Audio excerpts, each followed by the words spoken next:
get started in painting? Oh man, great question. I got started honestly back in like junior high. Like it's really young.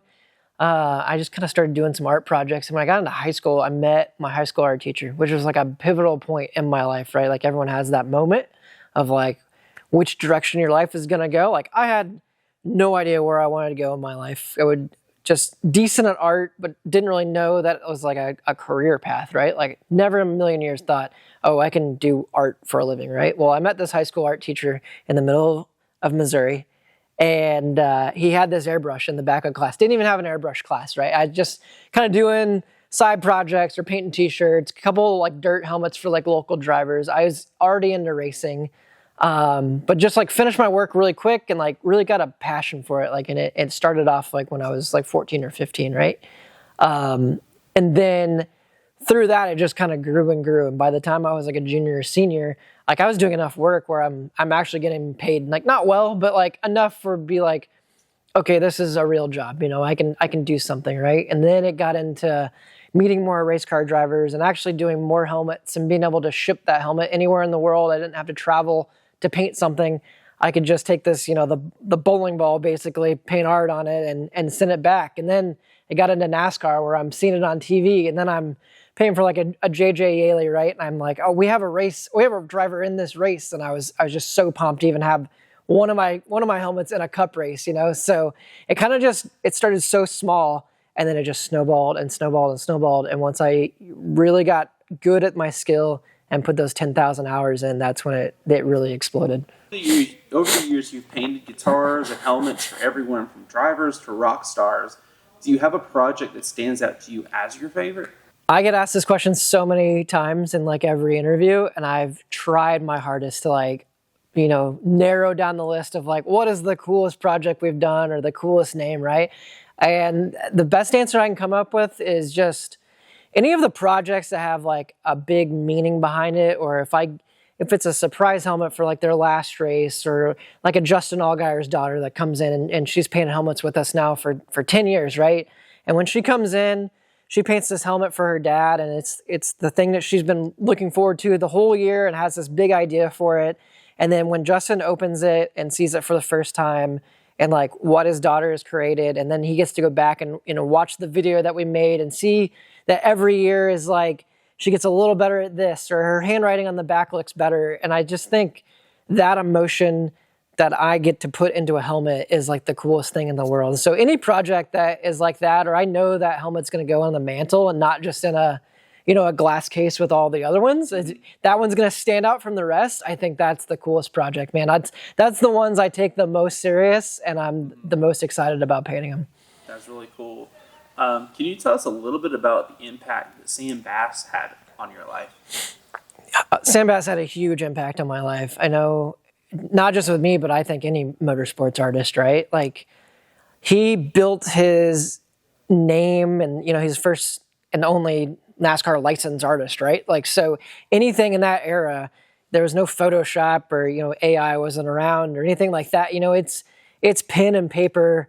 Like, this man drew this design and created these, you know, larger than life cars around these drivers and sponsors. You know, he really tied everything together. And I think trying to strive for that is so out of reach for me or any other artist in NASCAR today, just because it's just not the same.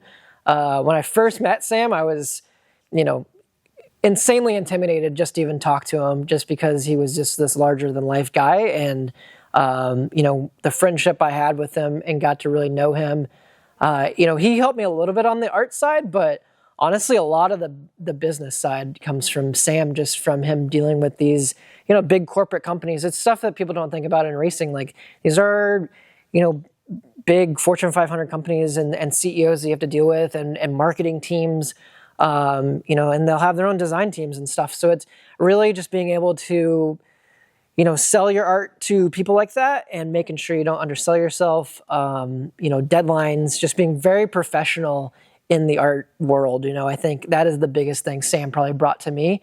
And, you know, making sure I stayed humble too. You know, I'm not a big ego guy, and neither was he. And, you know, I would I would text him late at night sometimes and be like, man, I'm just so tired of doing this work. And, he would be like, he would remind you that, hey, you used to, pray for this kind of work, or, this is what you went after and now it's here. So, it is a privilege to be as tired and work as many hours as we do, and to have this business and a job that, shouldn't be a job. We get to do, what people do for fun every day, for our career. And he would really remind me of that kind of stuff. And just having like his desk and everything in my office now it's a constant reminder of, what he did for the sport and how I can kind of keep his tradition alive and keep growing that legacy.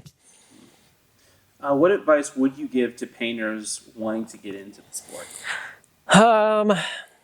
Advice I would give to younger painters, I would say, don't give up for sure. Like and when you first start out, just do it. Don't try to nitpick, or, even if, like, say you're a helmet painter, right? Everyone that comes into my shop that wants to paint a helmet and they sit there and they design it for hours and hours and hours, or they're like, oh, I want to move this here. I said, you're not making a masterpiece your first time out. Just go ahead and do it. Like, you're not going to like it. I promise you're not going to like your first one. So just do it, get it over with. And then that second one's going to be better. And then the third one's going to be better after that. So don't do it for the money. Just do it because you love it and you want to do it, I would say. And then, like I said, build your 10,000 hours. Just repetition, just doing it over and over and over. You're going to get good at whatever you put your mind to. So I would say just jump in the deep end. Like, don't try to nitpick it. Don't try to make it amazing the first time out. It's never going to happen. You're not going to catch lightning in a bottle. I'm sorry to be so blunt, but after a year, you get better, and then after 2 years, you're better, and then, down the road, you've done it so many times, you can do it with your eyes closed. All right, and final question, what is your favorite NASCAR paint scheme?